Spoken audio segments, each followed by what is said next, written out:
indépendance, tcha-tcha, tozumiye, okikwanza, tcha-tcha, tubaki. Le thème qu'il va développer, Tcha-tcha, tozumiye. l'économie de l'intelligence et l'intelligence économique dans la construction d'une nouvelle offre politique.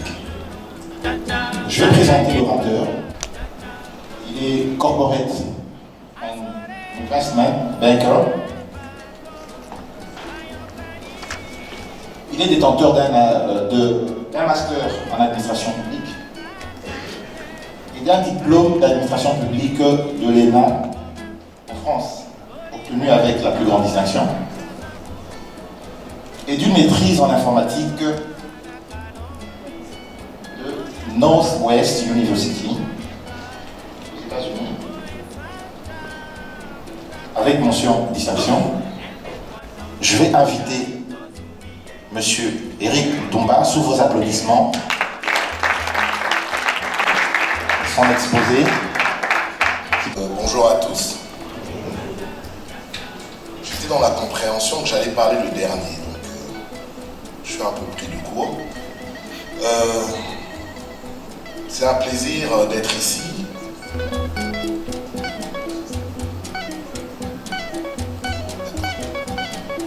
C'est un vrai plaisir d'être ici et de constater le caractère vibrant de notre université. Tous Congolais, chacun à sa façon, à la hauteur de ses talents, et unis dans un même objectif, unis par le sort, comme le dit notre hymne national, et condamnés ensemble à réussir le défi de notre progrès et de notre développement. J'ai bien aimé la prestation du slammer, chargé d'émotions qui remontent à tout ce qui a fait la faiblesse de l'homme noir, le malheur de l'Africain, avec une transition intéressante sur les péripéties historiques, mais surtout une conclusion en note d'espoir, parce qu'il s'agit d'espoir. Lorsqu'une telle organisation se met en place et organise un tel événement, c'est porté par l'espoir et la conviction que de notre vivant, nous verrons ce Congo plus beau qu'avant. Je vais revenir au thème qui est intelligence économique et économie de l'intelligence. C'est des sujets qui sont d'actualité. En anglais, on appelle ça des buzzwords, on en parle. Lorsqu'on parle, je vais peut-être commencer par l'intelligence économique. Lorsqu'on parle d'intelligence économique de manière simple, on connaît tous l'adage qui dit gouverner, c'est prévoir.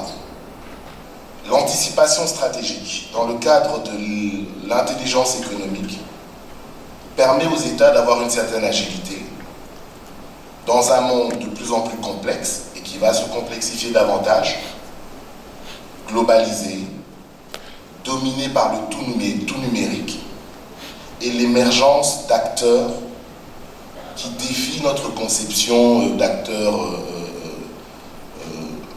des relations internationales classiques, qui ont longtemps été les États, au sens westphalien du terme, qui défient cette conception-là par leur caractère transnational, global et disruptif.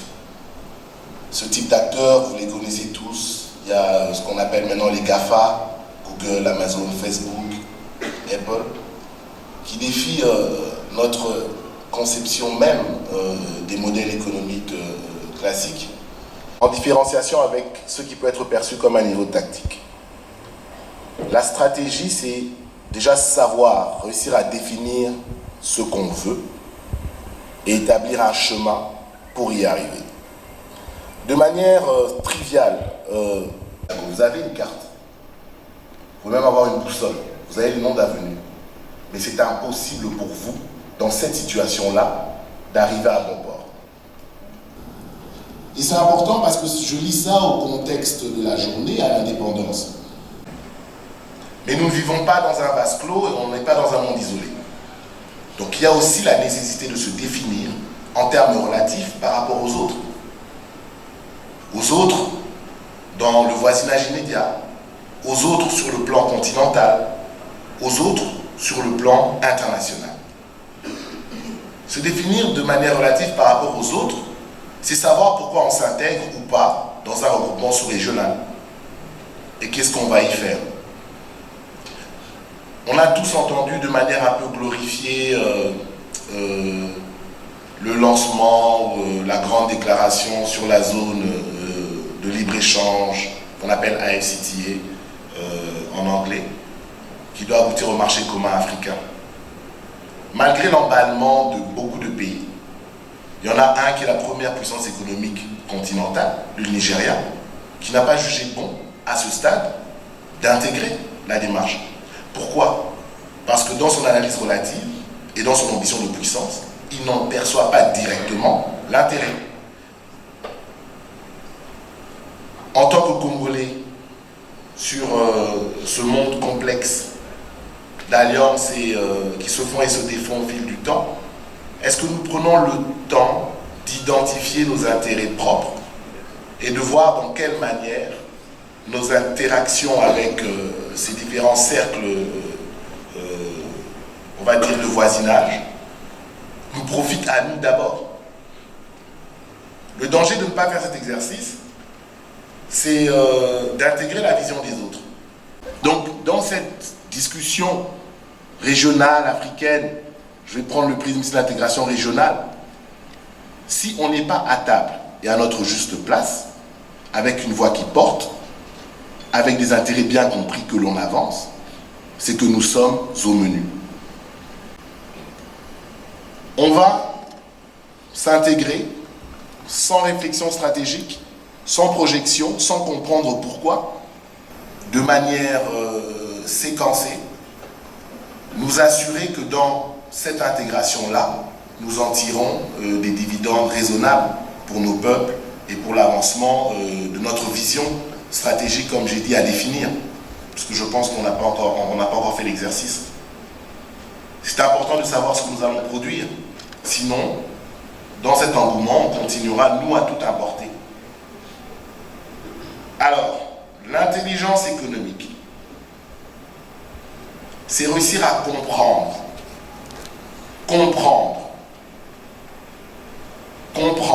j'insiste, pour anticiper, s'adapter en vue de décider ou d'influencer.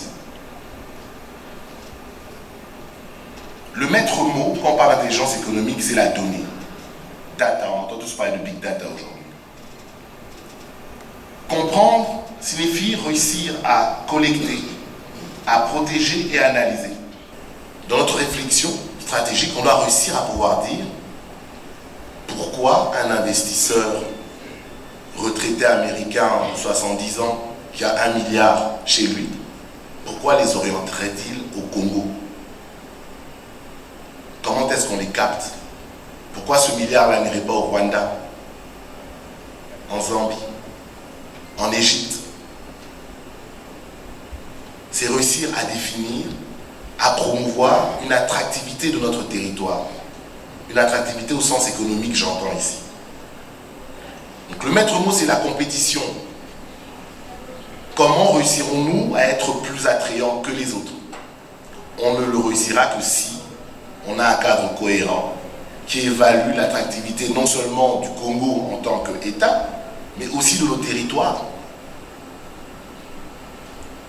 Il n'y a pas d'intelligence économique au niveau étatique qui ne soit adossée à une politique d'aménagement du territoire. L'attractivité de la RDC, pas que du simple point de vue de Kinshasa ou du Katanga, mais aussi sur chacun de nos territoires. Et ça implique une vision en termes de décentralisation. Ça implique rapprocher la décision des administrés. Le bien ici, c'est que nous sommes très en retard. Être en retard, c'est l'idéogramme chinois. c'est crise, opportunité. Dans une crise, il y a une opportunité.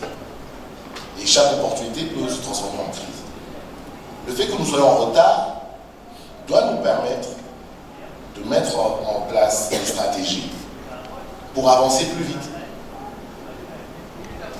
Et la technologie aujourd'hui nous le permet.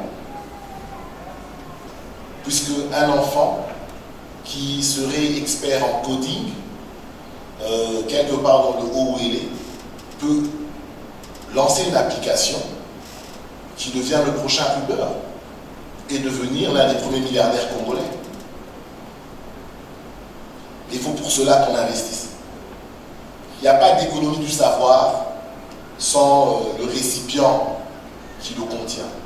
Il n'y a pas d'économie du savoir sans l'homme. Pour que le Congo puisse s'ancrer dans ce mouvement mondial et y avoir sa juste part, il va falloir que nous investissions dans nos hommes.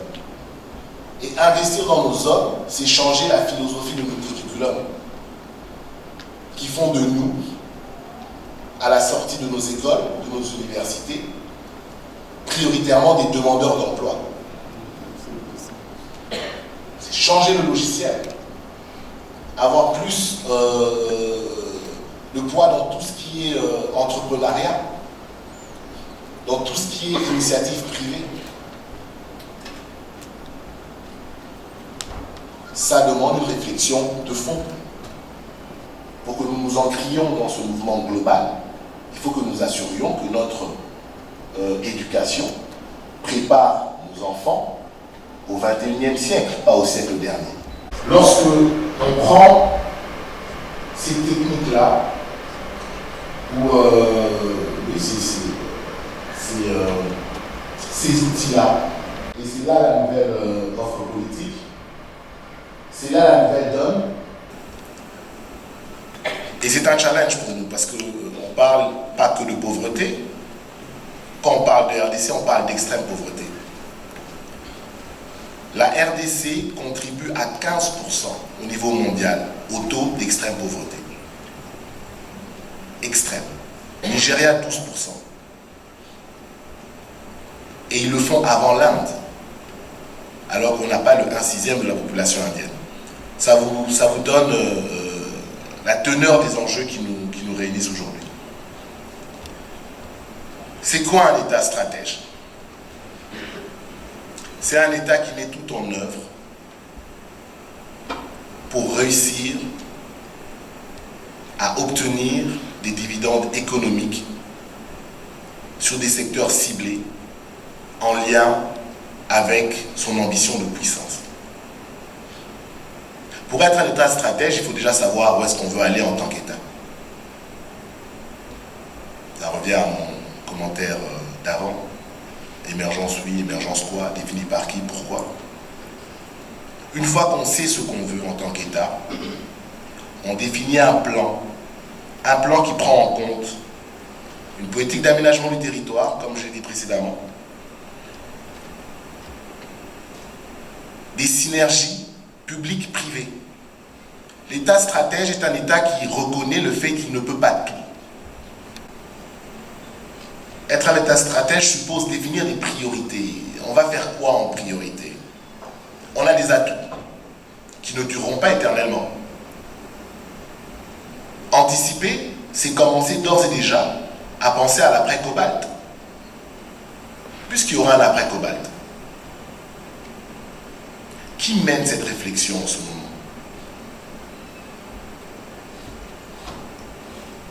On est où dans la hiérarchie du classement du pouvoir des idées, puisque les idées sont un pouvoir aujourd'hui. C'est regarder le territoire et réussir à identifier des pôles de compétitivité, puisqu'on ne pourra pas tout faire partout. En tout cas, pas au même moment. Réussir à arrimer pôle de compétitivité, bassin d'emploi, pôle d'excellence de recherche, université, Silicon Valley de quoi que vous vouliez. C'est comme ça qu'on arrive petit à petit à se positionner. Et c'est possible.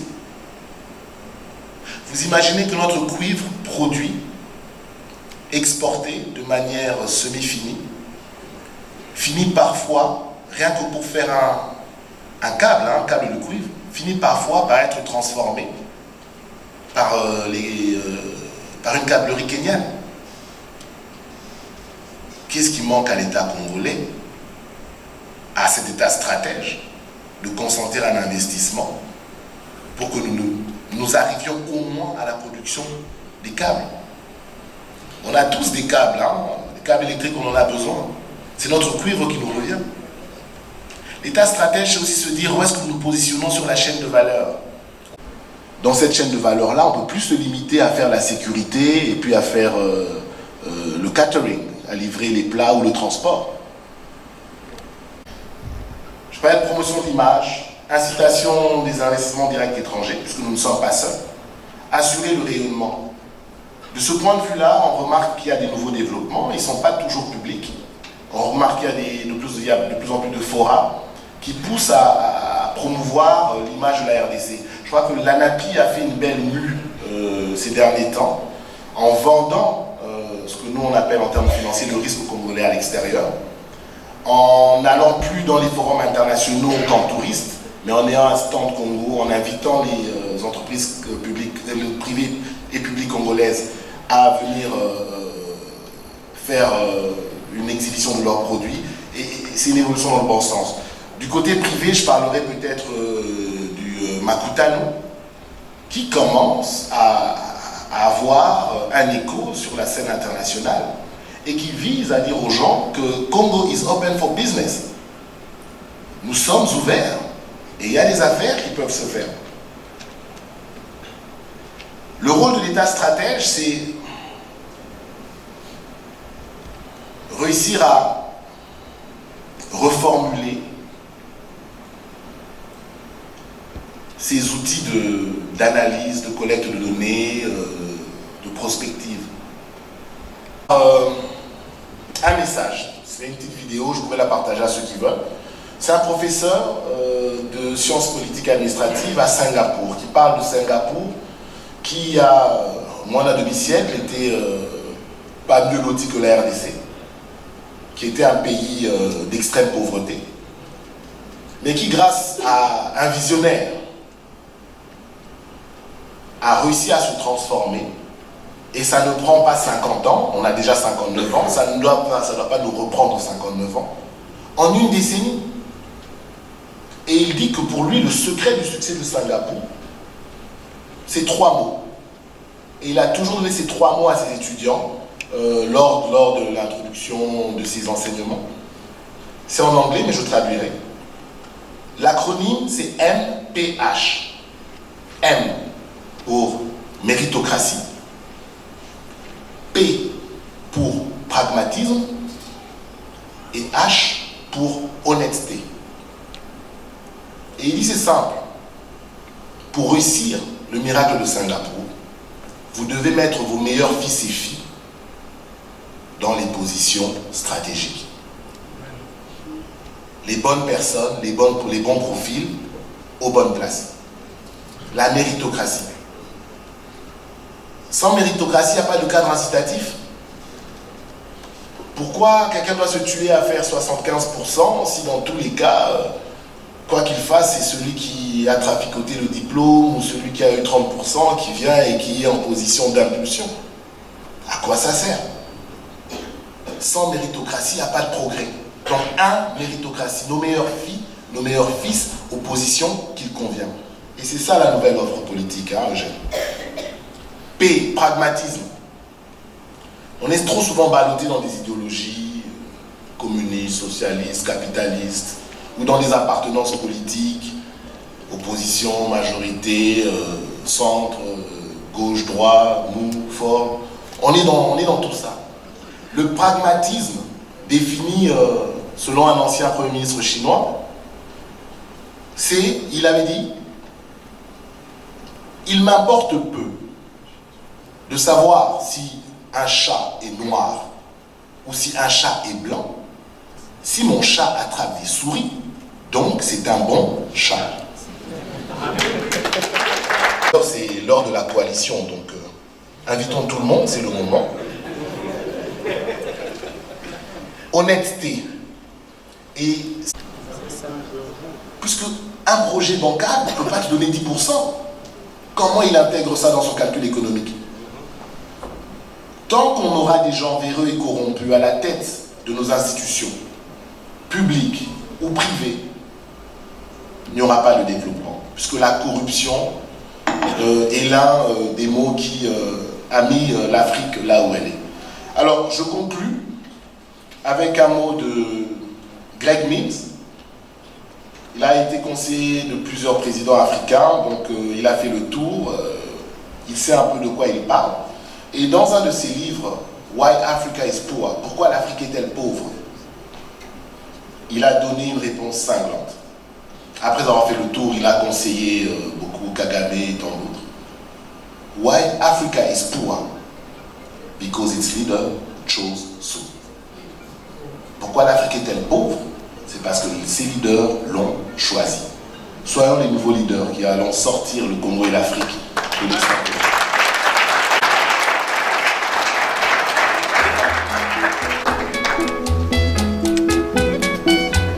Merci beaucoup, Monsieur Ndoumba, pour ce brillant exposé. En entendant ce genre d'exposé, je suis fier d'être Congolais. Je suis fier d'être jeune Congolais. Et je suis fier de vouloir écrire une nouvelle histoire de notre pays en proposant une nouvelle offre. Merci beaucoup. Nous allons prendre encore une petite pause artistique avant de passer au prochain intervenant. Je vais inviter Isaac.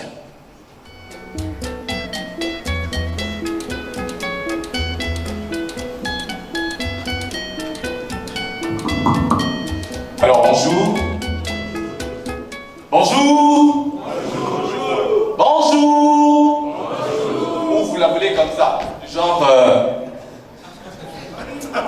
à la vérité des urnes. Salut, moi c'est Isaac Kayemba. Ceux qui me connaissent m'appellent Isaac. Ceux qui ne me connaissent pas, ils ne m'appellent pas. Je fais 1m82, ça ne se voit pas. Je pèse 82 kilos. Et c'est depuis 2009, même si récemment les gens n'arrêtent pas de me dire « Isaac, tu as grossi. Isaac, tu as grossi. » Moi-même, je ne vois pas la grossesse en question. Je suis toujours moi, là. Est-ce que vous allez bien? Vous allez bien? Je continue de me présenter, je suis marié et pratiquant. Oui. J'ai 3 enfants, je les ai eus d'affilée. Monsieur, non, j'ai pas dit que vous allez être enceinte. Non, ou enceinte peut-être. Non, j'allais vous demander, vous êtes venu seul? On vous a invité? T'inquiète pas, je suis pas là pour parler de la vie privée des gens, donc je dirais pas que tu es enceinte. Ok? Je suis là pour parler du Congo. Est-ce qu'il y a des amoureux du Congo ici? Oui. Est-ce qu'il y a des passionnés du Congo ici? Oui. Est-ce qu'il y en a ce matin? Ouais. Ne vous inquiétez pas, dites oui, il n'y a pas de mabonza après. Hein? Dites oui. Je suis content que nous ayons commencé ce matin avec l'hymne national. C'était très intéressant. Mais s'il vous plaît, merci Jeanne, elle est où? Merci de cette exécution. Mais prochainement, s'il vous plaît, imprimez les paroles de l'hymne national. Parce qu'il y a des gens qui chantent ce qui n'est pas hymne national. J'étais derrière là, il y avait un monsieur qui chantait, je vous jure, c'était tout sauf l'hymne national. Je parie que Lumumba s'est retourné pour la 2e fois dans sa tombe. Bon, pour votre information, la première fois que Lumumba s'est retourné dans sa tombe, c'est quand Bokichu Ier a essayé de citer les ressources produites en RDC.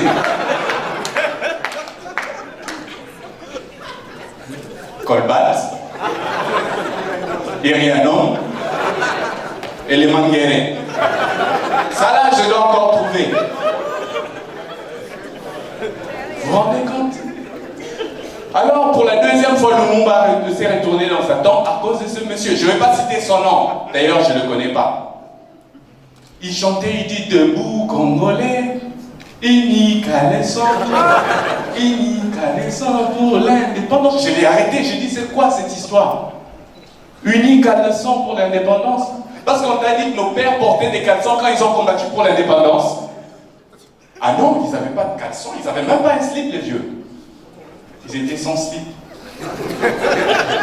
Sans calbar, comme on dit à Kim. Ah oui?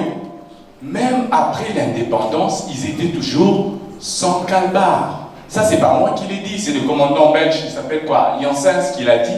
Il a même écrit au tableau. Il a dit après l'indépendance égale avant l'indépendance. L'équation est simple. Avant l'indépendance, sans calbar. Après l'indépendance, simple. Une fois, j'expliquais ça à quelqu'un, il me dit, donc tu veux dire que pendant son adresse à la nation à l'occasion de l'indépendance, Lumumba était sans... J'ai rien arrêté. J'ai dit oui. Il a dit donc Mobutu, j'ai dit oui. C'est la triste réalité qu'on nous a cachée depuis des décennies. Petite leçon d'histoire. Est-ce que vous savez à quel moment nos parents ont eu droit à leur premier calbar? Vous ne le savez pas? Ça, on n'enseigne pas. Vous voyez? C'est lors de la zaïrianisation. Pour le tout jeune, la zaïrianisation, c'est lorsque Mobutu a nationalisé les entreprises étrangères. Ce qu'on ne nous dit pas, c'est que quand il a chassé ces blancs, et ces blancs étant partis, ils ont laissé leurs entreprises. Mais pas seulement leur entreprise, et aussi leur calbar. C'est là les premiers calbars de nos pères. Et aujourd'hui, vous vous demandez quelle est la facilité avec laquelle on va acheter des calbars de friperie. On porte des calbars de deuxième main ou de deuxième. Ça remonte à là. Ok, c'est bon, je ne suis pas là pour vous parler de notre passé non calvarisé. Je suis là pour vous parler de ce que nous pouvons faire. En fait, ce que je veux dire, c'est qu'à un moment donné de notre histoire, nous avons pris des décisions que nous avons réalisées. N'est-ce pas? Quand on a décidé de chasser Mobutu, nous l'avons fait. Il a couru comme pas possible. Et quand on a décidé de rapatrier le corps de Tshisekedi, nous l'avons fait. Et même quand on a décidé de créer la danse de la vérité des urnes, nous l'avons fait. Quand on a décidé de créer Guégué, nous l'avons fait, n'est-ce pas? Et on a aussi décidé de lui donner un nom et un poste-nom. Nous l'avons fait. Vous connaissez son nom et poste-nom, Guégué? Il s'appelle Guégué Loretta Mertir. Vous voyez? Donc il faut de la volonté pour faire de nouvelles choses. C'est ça, c'est de ça que je parle. Donc ce matin, si on se décide, on dit, ok, désormais nous allons créer un Congo nouveau. Nous pouvons le faire, n'est-ce pas? Si on se dit, nous allons créer un Congo qui soit respecté par tous ses voisins, nous pouvons le faire, n'est-ce pas? Et ça permettra beaucoup de choses. Ça permettra par exemple d'arrêter avec le massacre qui est à l'Est. On les compte en millions. Attendez que je vous dise quelque chose. Je prends le cas de la RDC et du Rwanda. Ok? Parce que c'est le plus flagrant. La RDC et le Rwanda sont des voisins à vie éternelle. Ok? Je vais vous le dire de manière crue. La RDC et le Rwanda sont-elles une paire de fesses dans une même culotte? Même si de temps en temps ça pète au milieu et que ça sent mauvais, ils sont obligés de cohabiter. C'est bon, ça se comprend là? Alors, autant créer des mécanismes de cohabitation faciles. Trouver un modus vivendi. Ouais, si vous le voulez en déodorant, c'est votre problème. C'est cette volonté que je veux stimuler ce matin. C'est cette volonté que je veux réveiller ce matin. Cette volonté qui, par exemple, qui a fait que les députés invalidés sont allés faire le sitting et le sleeping devant la Cour constitutionnelle. Quel risque! Et si jamais quelqu'un pissait au lit? J'ai pas dit que c'est arrivé. J'ai pas dit ça. Mais quel risque? Il se connaît, il sait qu'il est incontinent, mais il y va quand même pour des raisons de 13 000 $. Et non, c'est pas de la nation, bien sûr. Cette volonté à vouloir changer les choses. Vous savez, pour moi, la RDC, c'est une grosse merveille. La RDC, c'est une très très grosse merveille. Si c'était une personne, ce serait une jolie dame, une femme, tellement belle, opulente, travailleuse. Mais tous ces atouts ne serviraient à rien. Vous voyez les gens de cette belle femme opulente, que lorsque vous la voyez, elle vous donne envie de lui faire un selfie ou un appel vidéo. Vous voyez ce genre travailleuse en même temps, on peut le faire. Mais qu'est-ce qu'on a fait de ce Congo? On a rendu ce Congo un pays de matolo, tel un vulgaire vendeur de poulet, dont le commerce est en faillite et qui s'est reconverti en matoliste. Ah mais la beauté.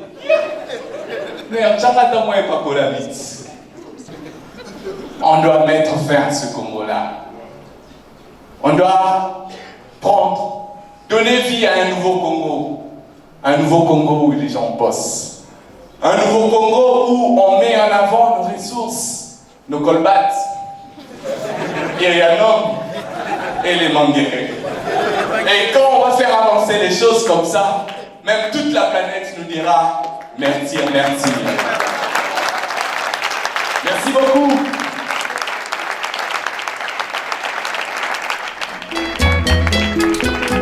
Merci beaucoup Isa. T'applaudis encore très fort, Isa.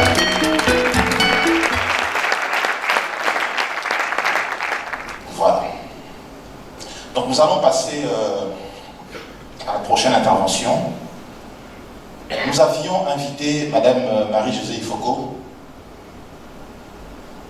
pour qu'elle intervienne sur notre deuxième sous-thème. Malheureusement, elle s'est excusée. Toutefois, la technologie nous rendant déjà la tâche facile, elle a quand même enregistré son speech. Et nous allons l'annoncer tout à l'heure. Je vais juste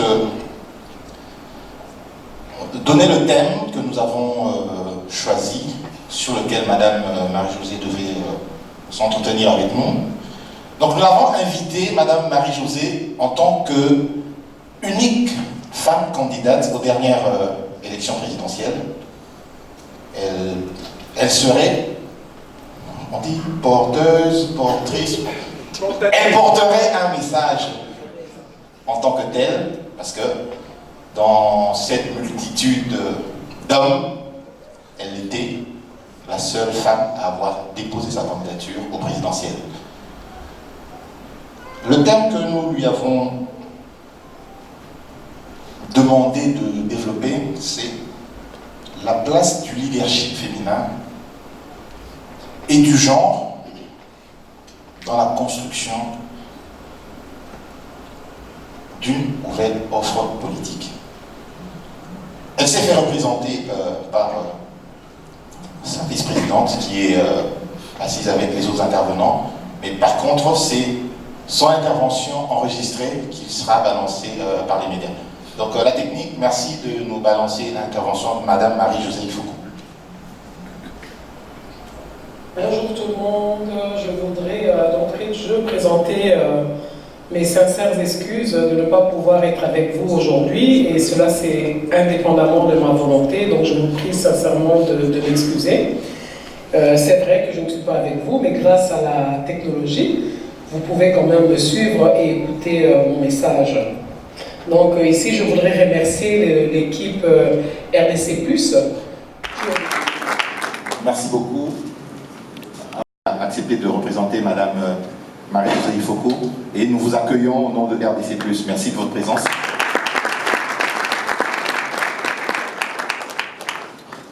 Monsieur Christian Bossembe, il est journaliste et conférencier et il est maître d'une école de pensée, de la sagesse. Bon, je ne vais pas en dire plus. Je vais lui accorder la parole. Sous vos applaudissements, nous allons inviter Monsieur Christian Bossembe.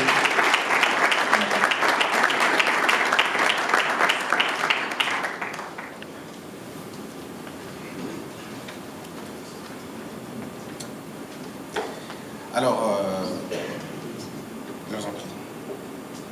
Bonjour tout le monde. Bonjour. Vous savez, c'est très difficile de parler devant des gens assez intelligents.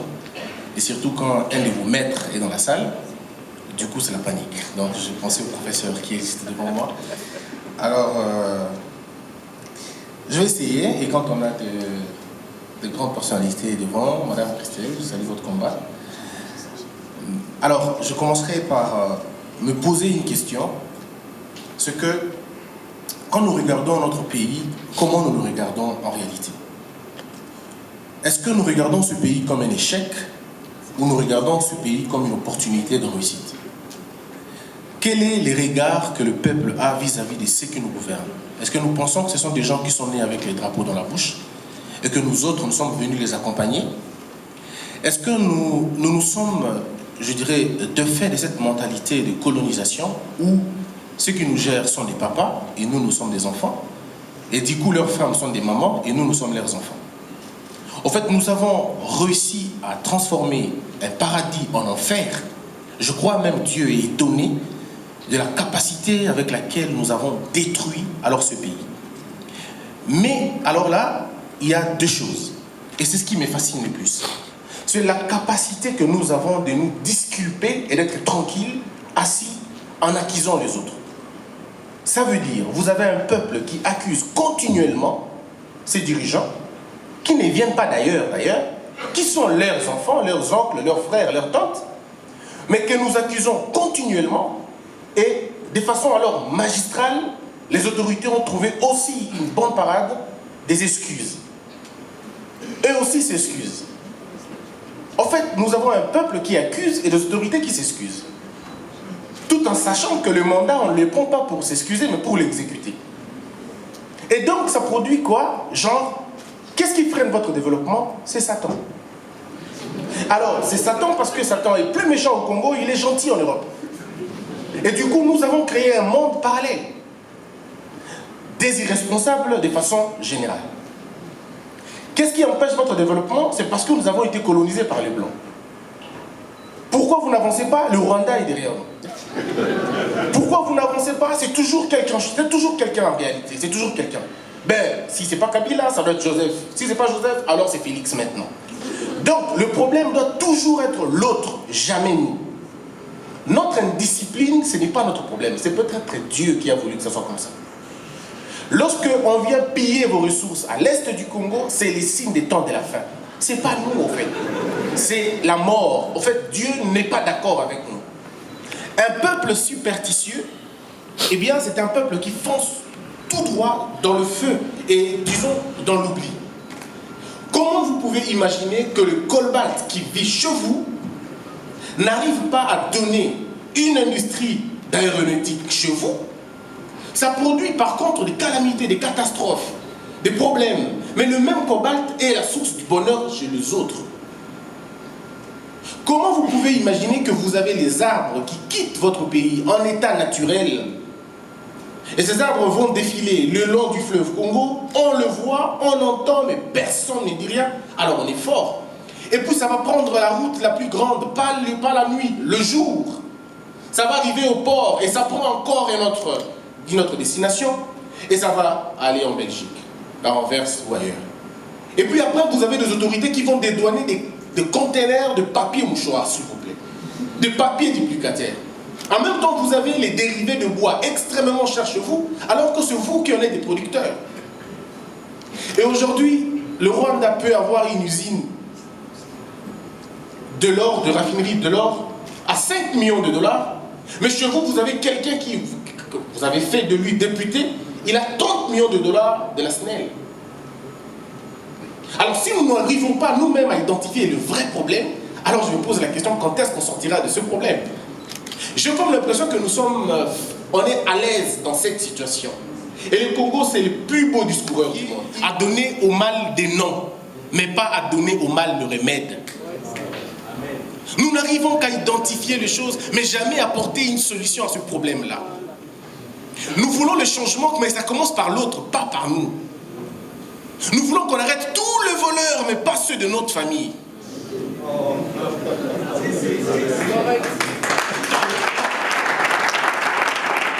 Vous savez, mes frères, il y en a qui posent des questions et il y en a qui répondent aux questions.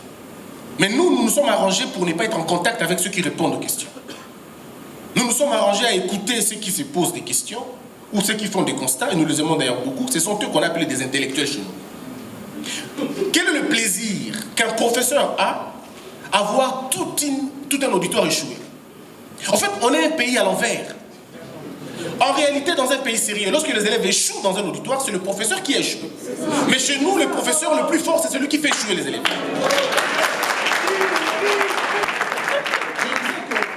Dans certains pays, lorsque les élèves échouent dans un auditoire, c'est l'échec du professeur. Mais chez nous, lorsque les élèves échouent dans un auditoire, c'est la gloire du professeur.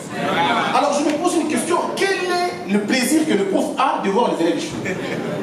En fait, je me rappelle d'un professeur qui nous enseignait. Alors quand il arrive, il enlève la veste, il met de côté. Il étale les livres. En fait, il vous intimide déjà. Il vous dit que, ah, petit beau caté. En réalité, vous êtes là pour que ton cocayango, effectivement. Mais quand vous êtes là pour nous faire voir que ton cocaté, alors vous êtes en train de scier l'arbre sur lequel vous êtes assis. Alors comment allez-vous développer un pays avec une telle mentalité? En fait, je me pose une question, si nous savons pourquoi nous existons. Et le Congolais est arrivé au point de sublimer la grandeur du blanc, pensant que l'homme blanc a été créé de toute façon plus fort que lui. Bon, je comprends aussi, quand on vous a présenté un Jésus aux yeux bleus, et que lui-même le blanc est aux yeux bleus, vous croyez tout de suite que c'est son frère. Et que donc s'il est intelligent, c'est parce que Dieu l'a voulu. Et que nous, si on n'est pas intelligent, c'est parce que Dieu ne nous aime pas beaucoup. Ou alors parce qu'on a terriblement péché que Dieu ne nous aime pas. En réalité, je le dis toujours, lorsque l'homme est attaqué dans sa chair, il peut voir un dispensaire. Il peut voir un médecin, ça peut être soigné. Lorsqu'il est attaqué dans son âme, il peut voir le docteur Silas, il peut l'aider. Mais lorsque vous êtes atteint dans votre capacité de réfléchir, lorsque vous êtes atteint dans votre capacité de vous identifier, alors en ce moment-là, il n'y a que... Je ne sais pas qui d'autre peut vous aider. Peut-être vous-même seulement. Certains pays, quand on voit les jeunes sans emploi, c'est une menace pour un gouvernement sérieux. Mais dans notre pays, quand on voit une jeunesse sans emploi, on veut encore l'approfondir dans le trou, on le met encore dans le trou. Pourtant, une jeunesse qui ne travaille pas, c'est une main-d'œuvre facile à toute aventure. N'importe quel aventurier peut se jouer de vous. Vous savez, chez nous, malheureusement, nous nous sommes arrangés comme ça. On a été atteints dans notre capacité de s'organiser. Nous n'arrivons pas à nous organiser. Les oppresseurs, nous-mêmes, nous avons investi dans notre division. Et le Congolais est très facile à accuser parce que de toute façon, ils trouvent des choses qui vont vous mettre toujours en division. Aujourd'hui, c'est la tribu qui gagne. Il suffit de réfléchir un peu, on dit « Oh, Azamouloubaoué ». Si tu réfléchis parce que tu es contre le pouvoir, « Oh, Azamoutabandundu ». Donc, on fait un effort de ne pas regarder la raison, mais de suivre nos fibres tribaux, si vous voulez, et ça nous empêche. Dans quoi nous investissons? Ah, mais oui, on investit dans les morts. C'est une honte d'être dans un pays pauvre et être un député riche. Ça devait être un motif de honte. Avoir des dirigeants riches et des populations pauvres. Comme je le dis toujours, nous sommes un pays titromane. Nous sommes à la guerre, nous cherchons la titromanie. Les titres, chère Excellence. Mais la vie des Congolais n'est pas excellente, mais vous êtes Excellence. Je ne comprends pas. Honorable. Mais l'honorabilité, c'est dans l'acte que nous posons. C'est dans la vie de tous les jours. On ne le devient pas par un décret, ou par une ordonnance, ou par une proclamation, par une cour totalement inféodée. Vous avez un professeur d'histoire au Congo, malheureusement. Il connaît beaucoup plus Victor Hugo, Montesquieu, mais il ne connaît jamais le Congo, il ne connaît pas l'histoire du Congo. Il passe à la RFI, il passe partout. La culture de l'excellence, nous la combattons. Le professeur Kamara a raison de dire que nous subissons ce qu'on appelle l'imbécilisation collective, due par trois choses: la musique, la politique et la religion. Mais je peux ajouter le média. Oui, oui. Nous vivons cet aboutissement collectif, en fait. Et nous aimons ça. Le prof qui ne prend pas l'argent, faux vieux. À son raté. Celui qui ne supporte pas la corruption, faux vieux, quand ça a changé beaucoup. Ma vie, on a pas bon raté, pas faux vieux. Pour ça, les gars, petit.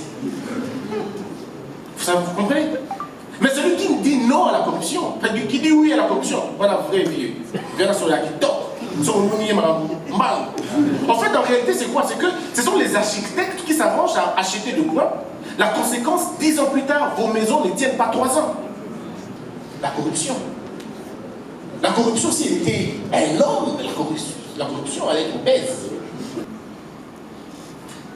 Nous avons une crise. Et la plus grande crise de l'histoire, c'est la crise d'imagination. La plus grande richesse d'un pays, ce n'est pas ses mines. C'est la capacité qu'a un peuple de transformer ce potentiel en richesse matérielle. Ce que le jour où vos bois deviendront des bancs pour vos élèves, c'est en ce jour-là qu'on dira vous avez gagné.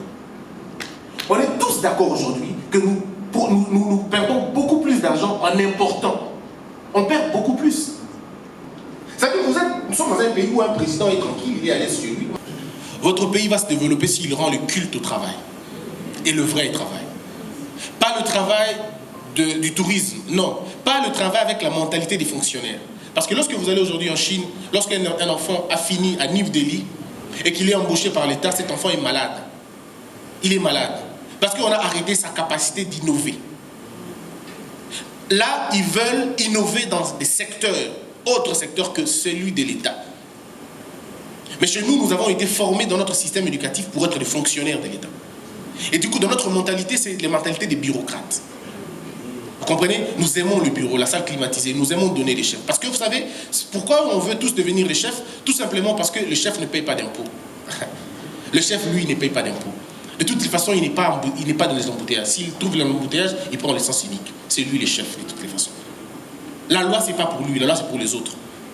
Et dans une société où les pauvres payent plus d'impôts et les riches ne payent pas parce qu'ils sont riches, c'est ce qui a créé toutes ces choses pour que nous puissions travailler, non pas étudier, non pas pour travailler, mais étudier pour être embauchés. C'est-à-dire que nous sommes formés pour ne pas créer, nous sommes formés pour être employés. Et nous travaillons dans ça. Au point que quand nous finissons l'université, la prière que nous faisons dans le Pesanga Moussala, pas dans le Pesanga Maël et Nassala Moussala, mais dans le Pesanga Moussala. Et nous sommes en train de travailler tous les jours. J'ai l'honneur, j'ai l'honneur, j'ai l'honneur. Mais jamais l'idée de trouver toi-même la résolution de trouver un emploi. Pourquoi de toutes les façons? Parce que qui peut accepter d'être plombier ici?